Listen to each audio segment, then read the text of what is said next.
Hey guys, welcome back to another episode of the eBay Resale Zone podcast. Today's episode is all about how to sell inventory that is not moving. Hopefully you guys will enjoy it, and let's get right into the show. Hey guys, Jeffrey with Resale Heroes, and I'm here with Commonlad. Hey guys, I'm the Commonlad, and I resell video games with my partner Airval on eBay. Yeah, and we're full-time Canadian. Well, so Commonlad is Canadian as well, a part-time seller, and we are full-time Canadian sellers on eBay as well. And so today on this next episode of the eBay Resale Zone, we're going to be talking about what to do with old inventory or inventory that doesn't sell or hasn't sold in a while. So the first thing I guess I would say is it's up to you to determine what's old, right? So because eBay, depending on your store subscription level and all that kind of stuff, they might be charging you 10 cents or a certain amount per listing. So every month that might be an expense that you need to keep in consideration. And I mean, if you're selling stuff that's, over $20 or $30 or whatever, you might not have to worry about that much. But if you're selling, if you have an item that's $5 and it's been sitting there for a year, you might need to look at that.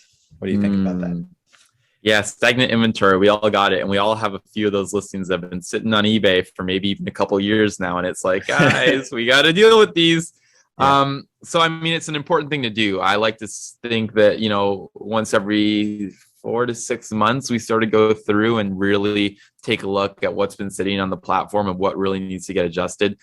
And we'll go through and make changes to our listings. And there's quite a few ways that you can actually update or modify listings that can bring them back up to the top of the search and potentially get your items sold. You might have a couple of suggestions, but a couple of things that we look at I know a lot of people like to do a relist of their listings. We do that occasionally where we'll take a bunch of stuff down and then just do a relist, but I think a strict relist doesn't cover it. So what we look at are things like the title, and we maybe modify that to make it better for an SEO in terms of the eBay search. We'll definitely look at the price. We'll relook comps up and see what things are now selling for that exact item. Even if we had to take a loss on it at this point when we're 6 months, a year, 2 years in on an item, we're doing anything to get that thing sold and get a little bit of money back. So we're looking at price comps again, and we're probably pricing way on the low side of those because we want to be the next one to move because we've been waiting for so long with this item. Then additionally, we might modify the description a bit, maybe pretty it up a little bit, make it sound a little better. But for the most part, we're touching title and the price and trying to modify those with a relist. And that will, generally speaking, push our item enough to get it sold. And that's usually what we'll do with the old items. The one other strategy that we like to approach for some of the older items that have been sitting is to run a sale on our store. So maybe just offering, a 15% off every 4 to 6 months, or even more frequently if you'd like. But just doing that on a lot of the older items, again, with a price adjustment, will usually get them sold as well. And I think that's a good way to sort of keep your inventory moving. Yeah, and that's a lot of great points. And so essentially the first thing is try and get it sold again, right? So what are some, like you said, those are some examples of things that you can do to help it sell and how to get it ranked again. So there's two ways to refresh a listing. And one way that we did for a long time, but we stopped doing, was the completely unlisted, completely relisted. There's a lot of people that talk about that, and it works. It does work, okay?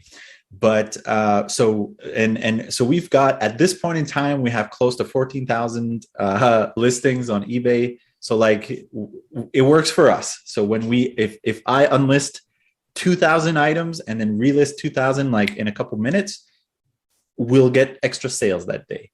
However, when you do that, you lose track of when you first listed the item, which is a problem. So you lose that date. You lose the start date. Yeah, that says when it was first listed. So it was actually the Nurse Flipper who mentioned, who's another channel that I've been on, who talked to us about her strategy, which she basically, anytime you touch something, anytime you revise something in the listing, it refreshes it to some degree. It makes it almost like it was a new listing. So if you change a little bit in the description, like you said, modify the price, even if it's just by 1 cent, it will help with the ranking. So her strategy was basically doing some of those things and doing a price change, but never unlisting it completely, because that way she'll know when it's actually old. So, I mean, by memory, when we see something, we'll remember. But at the same time, we've got 14,000 items. So, You're not like, gonna know. if I can't sort them by date, I mean, there's some stuff that's going to get lost in there for a long time before I see it. Yeah. And so by having it, the original listing always there, you're always going to know when it was first listed. But what I started doing in December, I just started doing it last month, is that every time I change a price significantly, I will add a note. And a note is something that you can easily put, and you can put it up to 200 listings at a time. You can't bulk edit, which goes up to 2,000. But when you're in your managed listings, you can select all the listings up to 200 and just add a note. And I add a note that says price, modification, and the date. So then if I go again and see that, I don't know, this cup has been, there's water in it, I want to be careful. Let's say that this cup was listed a year ago and it hasn't sold. My first reaction is going to want to lower the price or do something with it. But if I see a note that says, I just did that last week, well, I'm not going to keep lowering in the price like nonstop, right? So that's just, and the buyers don't see those notes. So that's like an internal note to self kind of thing where, so that's kind of something that we started doing. Cool. Yeah, one of the things I think is really important that you mentioned is not actually relisting those items. We've done it a few times on our other store, our smaller store. But for the most part, you want to know, like, again, we have 2,700 listings for video games up right now, and we want to know which ones have been sitting the longest. So one of the cool things and features in the Seller Hub is that you can actually go ahead and sort by the start date. And then you can just run right down that entire list, adjusting individual prices until you find a price that you like. But to your point, you also want to make sure that you're not doubling up on yourself and then adjusting a price that's already been adjusted, because it's definitely happened before. And that's why I think maybe periodically going from the beginning and doing that is a good way to do it. Or again, if you have so many listings like that, then you're not going to be able to probably do them all at once. You're going to want to just do a couple every single day or whatever. Adding that kind of note, I think, is a really important thing to that. There's something else I want to talk about that's kind of an interesting approach that we've done with the video game side of things that's a little bit different. We have items that, for example, will just not sell. So let's say it's an old sports game that's in bad shape or whatever it is. So we'll have maybe, maybe we'll take 50 items every single year that just will not sell. And what we do with those items is we actually remove them from the platform, and then we do a new listing for those 50 items, but all together. And we do a bulk listing. Maybe it's an auction, maybe it's a buy it now, whatever the case. And that's another way that we're able to at least get some money out of items. Now, you're not going to get the same value that you would if they were listed individually, but it's a good way that we can get rid of some bulk items that just are not moving. And this is usually done for items that quite honestly are over, a year and a half, 2 years old. We're not doing this with 6-month-old items because we know that we can still, we have room for price drops on them. But if they're really still sitting after that amount of time, we figure that they're dead to us at that point, and we go ahead and we bulk them up in some sort of bulk lot, and we'll list them like that, which is another way that we end up clearing up a lot of our items. Yeah, that's a really good making lots and making bundles. That's a good way to get rid. And it's funny because we got rid of stuff that way that anyone would think is garbage, but someone else wants to sell. Like, we once sold a box that had 50 or maybe 100 video game manuals for just B-list games, and like 50 scratched games and just inserts and just loose crap. Yeah. And it sold for $100 or whatever, right? And it's amazing. Yeah. So bundling and making lots, but you have to understand that you're not going to get full price, like you said, for those. Like, you need to compromise. Like, basically that's your garbage that you're trying to get rid of, that someone else is doing you a favor by buying, and you're just trying to recoup some of the loss instead of keeping it in your store and bleeding out insertion fees and stuff like that. And so if you've done all those things, and like Commonlad said, you can run a sale, right? You could even run a sale specifically on old stuff and run a bigger sale than you would on your regular stuff. So we have a sale going on 8 to 15% every weekend. It helps with our sales, and but some stuff just won't move and for whatever reason. And so if you put 25%, sometimes just 25 cents makes a difference. And sometimes that's the difference maker with it selling and it not selling. So you can either lower the price, or you can make a bigger and bigger and bigger sale every week until it does sell. And it's just another way that you can do that. Yeah, there's a really cool business model in a lot of liquidation places and certain consignment stores as well that I've seen. That's interesting. They take a new item, they price it at, let's say 20, and then every single week after it gets listed, they drop the price by a certain amount until it sells. And that's just in the store like that. Okay. And that's a cool model. I wish there was an easier way to do that on eBay, but you can keep track of your items and slowly, lower prices every single week until something sells. And I think that's a really cool model. Again, liquidation places, the first day everything's 5, then it's 4, 3, 2, 1 until, but either way, it's a really good way to start sort of clearing out items. And I think that's an interesting way to look at it. Another thing that I want to just briefly bring up, because I think it's important as to moving forward when you're realizing that things are not selling. The one thing is take a note, obviously, in your head of what things you have that aren't selling, so you make sure that you're not buying those again. Oftentimes it's difficult if we're buying bulk video games to pick out a couple items that we know just won't sell. But if we know, for example, that we have 2 of these games already listed and that they're not selling and we've just got 2 more, we're going to set them aside right away to a bulk lot, so we're not wasting our time listing them again. Another thing with regards to sourcing is maybe you spend a little bit more time looking not only at the price that things are selling for, but at the sell-through rate on that item. So if you see an item on eBay that you found at the thrift store and you're noticing that it's only selling once every 2 months for a certain amount, then perhaps maybe I shouldn't pick that up. Or if I'm going to pick this up, I'm going to have to list on the lower end of that price to be able to actually get that sale, because there's not that many sales going through.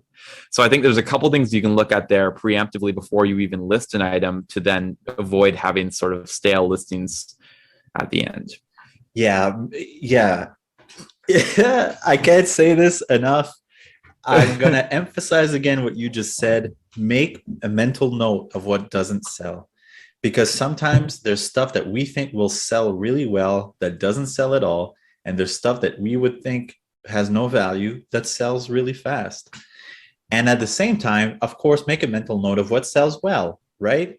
And so that's just part of learning, and that's experience in the making when you're doing these things.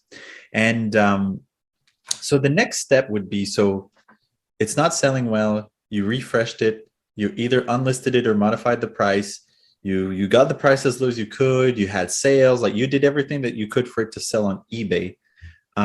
Consider either relisting it or cross-listing it, which means having it listed on 2 platforms at once. So something that we do is when we have an abundance of something, or we have something that's just not selling on eBay, we will sometimes post it as well on Kijiji, which is like the Canadian equivalent of Craigslist or whatever, just the online classifieds, or Facebook Marketplace. So because maybe someone local will want to get it, and maybe the reason that they're not buying it on eBay is because of the $30 shipping cost. But someone who's local that comes pick it up won't have to pay for the shipping, so maybe they'll come and pick it up. And so that's another way that we've been able to kind of liquidate things that we've had.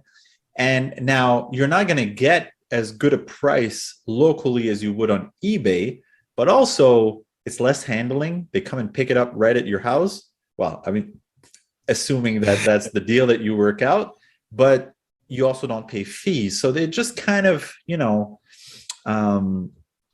it's another way, but just make sure it doesn't, if it sells on one platform, you take it off. You got to take it off the other one. You need to remember what you posted on the one or the other. Yeah, well, I did a little clothing experiment back when with some different pieces of clothing that I went sourced out at Value Village and the thrift stores. And I took them and I listed them on both Poshmark and eBay as a way to sort of test the water on both platforms. But I found that actually really doubled my sales. I was able to sell certain items on Poshmark, certain ones on eBay that I wouldn't have sold otherwise. which increased my sell-through rate like crazy, which was really interesting. So the double listing thing is definitely doable, and it's something that could definitely help increase your sell-through rate and help with some of those older listings. But you do have to make sure that you are monitoring that much closer than you would if it was just on one platform, because you do not want to have an item that sells that you don't have because you already sold it. That's a big problem that you don't want to run into. That's like one of the worst case. Yeah. Absolutely. Yeah. One more thing I was thinking about too is eBay does have an option for promoted listings. Now, this is something that I would use perhaps if you have a more expensive item. Let's say you have a rare antique that's not selling. It's $150 on eBay.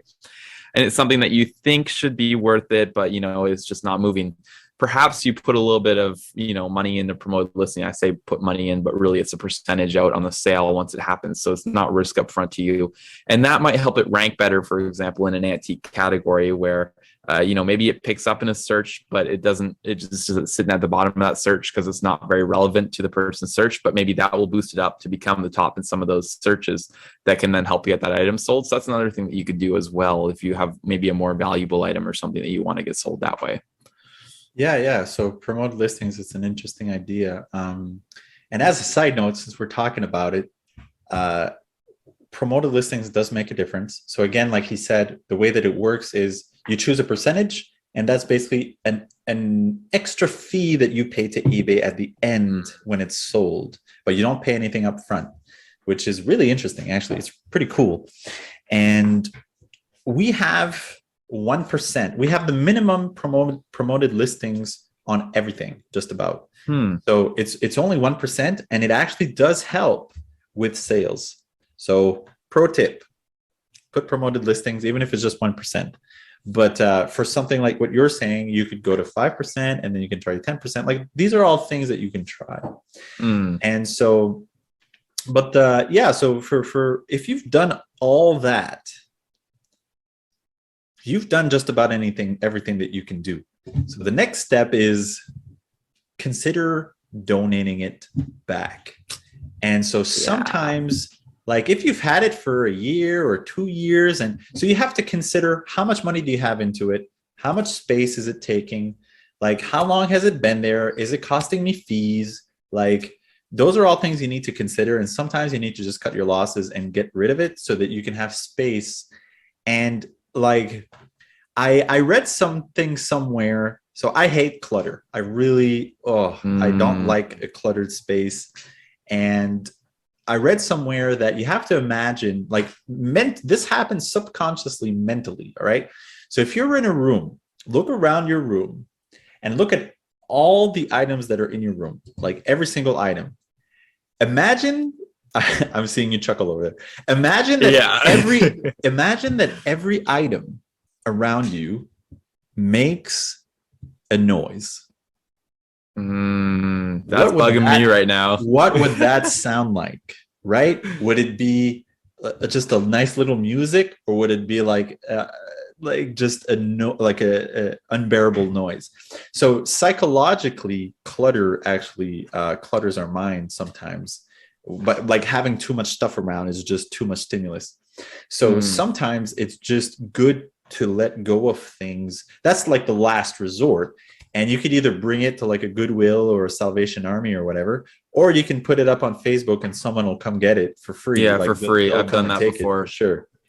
Yeah, I think that's a really interesting point. I like to think that, let's say I have a VHS player, started at $50, didn't move, dropped 40, 30, 20, $10. I'd probably like to sell it for, $5 or $10 before I'd like to donate it. But even still, with the shipping costs, it's not moving. I'm just going to get rid of it at that point, because think about how much space that's taking up. Space is money, and it's something that I don't want to have sitting around. So here's an interesting thing. If you donate it to something like Value Village, they'll often give you a coupon, which is an in-store discount, which then you can use to purchase more inventory. So it kind of does work to get you a little bit money back in certain cases, but it definitely is always unfortunate when that happens. But for the most part, you want to be getting rid of stuff and turning over your inventory, whether it means that you're selling it or you're donating it. You don't want stuff sitting that long. Yeah, that's a good point, actually, that they'll sometimes give you the coupon and then you can kind of turn it into something later. Yeah, exactly. You get something else with it. Yeah. So I think I've gone over all my points. I don't know, but I just had a thought that maybe we could talk a little bit about what categories of things sell better, or maybe that would be better for another video. I don't know. I don't know. Yeah, we could definitely include a little bit of it, But I guess big picture, let's talk about stuff that doesn't sell. yeah, that's a better way to start. Actually, I like that. In our experience, book singles don't work that well unless you really have, in Canada especially, because our shipping cost is just massive compared to the States for those kinds of things. And unless you really have like a fantastic system, like I know there's a lady, I forget her name, but that's all she does. She just sells used books and it works for her. But so we actually bought we practically bought out a bookstore actually last year when we in 2020, and there was a bookstore going out of business. We bought like hundreds and hundreds of books, and it was like $4,000 or $3,500 worth of books that we got for $80, and we have made hundreds of dollars on it, but we still have like 3/4 of it. So I mean, part of the reason they closed down is because their books, like, it was just random stuff, and so it's taken up a lot of space. Now, we've been slowly chipping away and doing all these steps that we talked about, but we still have a lot of them. Now, at some point, we're going to have to start getting rid of them because they take a lot of space. So we're talking about hundreds of books, and some of them just had zero interest expressed in them. Some of them sell well, but I would say that some of the books that sell well are series. So if you have, we've sold 50 Dr. Seuss books, 2 different lots, and we made hundreds of dollars on that. We, like, if you have like 50 or 100 books of the same theme or the same storyline, like if you have 100 Star Wars books or 100 Doctor Who books or whatever, those sell pretty well. But just one-off books, maybe don't do that. That's what I would say. No, for sure.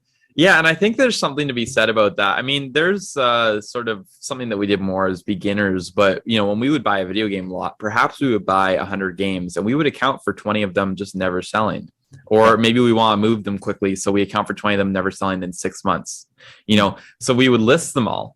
And then let's say we paid $2 a piece on the lot. We would, you know, sell all the games that we could for the higher price. And then the 20 games that were left at the end of the 6 months, we just took, and then we put them again in a little bundle for $2 a piece, and we just got our capital back on them. So we broke even on those guys and we got our money back, but the rest of them we were rolling money on. And that's sort of a thing that you can do as well. You know, you buy a bundle of books and maybe you sell a whole bunch of them for high, you know, the retail price or whatever, the resale price. And then the rest of them you just sell for the price that you paid, and you break even on them. And it's basically like you borrowed them as part of, you know, your whole, you know, lot of things to sell, and you were able to get your money back on them. So that's something that we've experimented with in the past as well. Maybe something better for a beginner with more time, but it's another thing that you can do to sort of, I don't know, eliminate some of the risk for some of those stale items, as long as you know that you can get the money back on them that you paid initially, which is what we've done in the past. Yeah. Yeah. And it's hard. Like, it's not nice. It's not fun letting go of inventory because I mean, you got it, you want to sell it. You had hopes and dreams for the inventory. You wanted it to sell, but sometimes it just doesn't sell. And probably what we're going to end up doing is bundling it up, but books are heavy, so it's expensive to ship. So we're probably going to have to sell them locally. We'll sell what we can. And I mean, we got them for so cheap. Like, I mean, I don't even know if we probably paid 10 cents or 20 cents a book or something. So like, it's going to be really easy to make our money back. I mean, we're already in the profit by a lot. So like, we're probably going to sell them by the box and basically say like, this box is $20 or $30 or whatever, and see how that goes. But so if we do that, it would free up like 20% of our inventory space, because it just takes up, like, each book takes up a lot of space. And actually, some of the shelf, we have one shelf with all our hardcovers, and the shelf is actually just bending, right? Yeah. I mean, it's a thing to think about. And like, you know, people have offered me things for free at times, you know, whether it's large electronics or just things like, hey, you sell stuff here, take this bag of stuff or take this stuff. And it's like the money in it and the sell-through rate on this stuff is just not worth me even having in storage. Even if some of it would sell, it's just not worth holding on to. So I think you have to be disciplined in this industry and say, just because something does sell or could sell doesn't mean that you should buy it, and doesn't mean that it will sell. So you have to look at things that way and then be able to decide what items you should pick up and which items you shouldn't, even if they're coming at you for a really low price or free. Doesn't mean that you should always be picking them up, because again, you'll get stuck with stuff and it's just brutal. Yeah, that's a good point, because is it worth your time, I guess, is the question. Yeah, at the end of the day. I'll give you an example. Yesterday, I had someone contact me. He's a friend of my brother's, so he's, whatever, someone that I know relatively well. And he was digging in his closet and he found an old Nintendo accessory. That's those old Duck Hunt zappers, like a little gun for the original Nintendo from the 80s. And he's like, hey, I found this and I know you resell. And he's actually bought from us before. And he's like, could you give me anything for this? And I looked it up, and they his model sells for about $15 to $20 plus shipping. But you get charged fees on shipping, and you get charged fees on the whole amount and all that stuff. So I said, well, it's only worth $15, $20. So, I mean, I could only offer you $5 for it. I said, honestly, you'd be better off just selling it yourself. And like, if you sell it locally, you might find someone that's willing to pay 10, 15 bucks. But like, I didn't say it's not worth my time. I said, it's probably not worth your time to drive it to me for me to sell it for $5.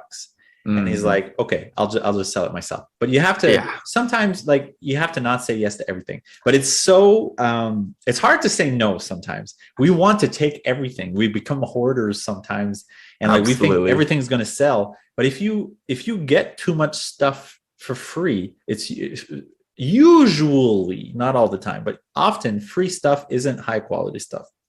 And so if you get a huge pile of crap, that becomes your death pile, the stuff you never get to, and it just keeps adding up. And so you have to ask yourself, am I going to list that? Is it going to sell?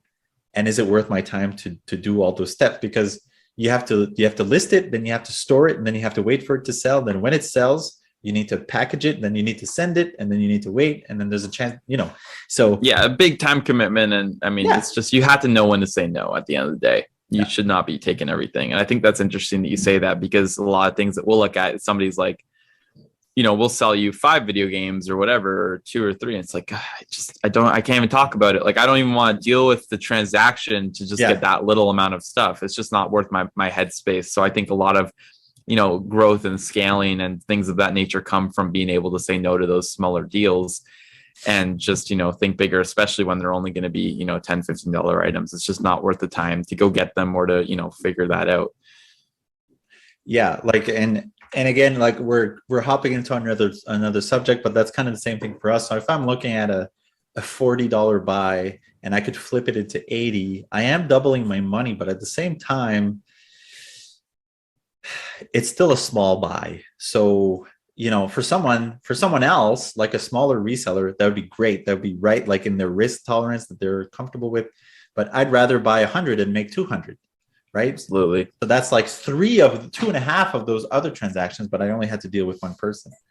And so, it's one of those things. You can't say yes to everything.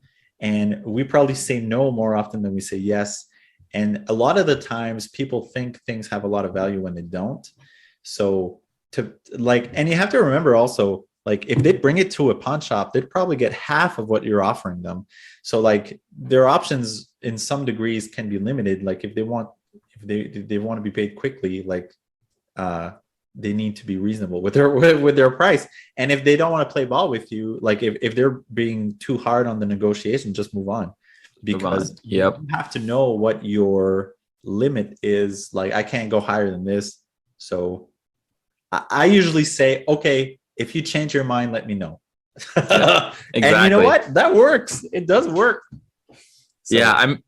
So there's a saying in retail that I really like that stuck with me a little bit here when reselling and all this stuff. And it's that you could sell 20 things for $1, or you could sell one thing for $20. Yeah. And that's applicable the whole way up. And you can apply that to your business. And you can think about that and you go, how much work is it to list, source, and get 20 things that would make me $1 when I could sell one thing for $20? And obviously you could relate that to the 40, 80 or the 100, 300 example. And it's true, because it's all about, scaling and things, and you're not always going to be able to find the higher end items, but it is something to think about, is that you don't want to just be selling for the sake of selling. You need to make sure there's money in it, especially for your time.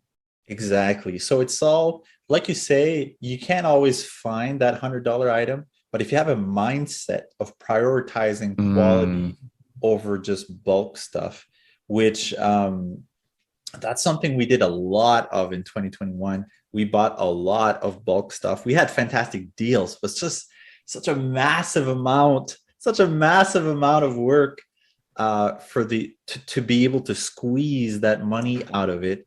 It was still worth it, but if we had to do it, I'm not sure. Maybe we would do it again. But now this year, we're trying to really level up that that average price per item, so that we're going to be putting in the same amount of work, but we'd be getting paid more. Because it's like you say, like, we only have a certain amount of time in a day, and like if you only have 1 hour that you can put in today, wouldn't you rather be working on items that will make you on average $50 instead of items that will make you $5?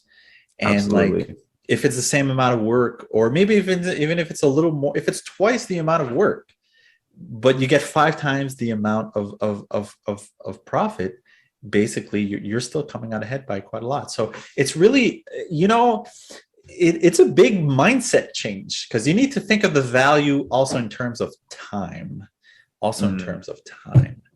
So yeah. But I think that's a pretty good place to wrap up for today. I think so. Yeah. No, I love that. Yeah, I think we got some good points off there, and I think a lot of stale items and getting things stuck on the platform starts with sourcing. So I'm glad that we went there, because that's sort of the entire loop of how you get your items, then how they get stuck with you. Yeah. So just to recap, guys. So if you've got something that doesn't sell, whatever old looks like to you, if it's 6 months, 1 year, 2 years, whatever, do something to refresh it, whether it's unlisting, relisting, whether you're just playing around with the price or the description. If it really doesn't sell there, you can bundle it up, make lots, sell it on eBay. If it doesn't sell on eBay, you can repost it on Facebook or something along those lines to try and sell it locally. And if all else fails, give it away. Give it away to someone or to a charitable organization, and just move on and go buy something else and learn from that experience. And that's about it for that. And if you haven't bought it yet, don't buy it. If you haven't bought the item that's not going to sell, exactly. Don't buy it. Exactly. But guys, thanks so much for watching. We love making these videos for you. And actually, I forgot to mention that this video we made because of one of your suggestions, and I'll try to link the comment down below. But make sure you comment, ask us your questions, and we'll cover them in future videos. And make sure to like and subscribe and bounce around in our videos, and we'll see you next time.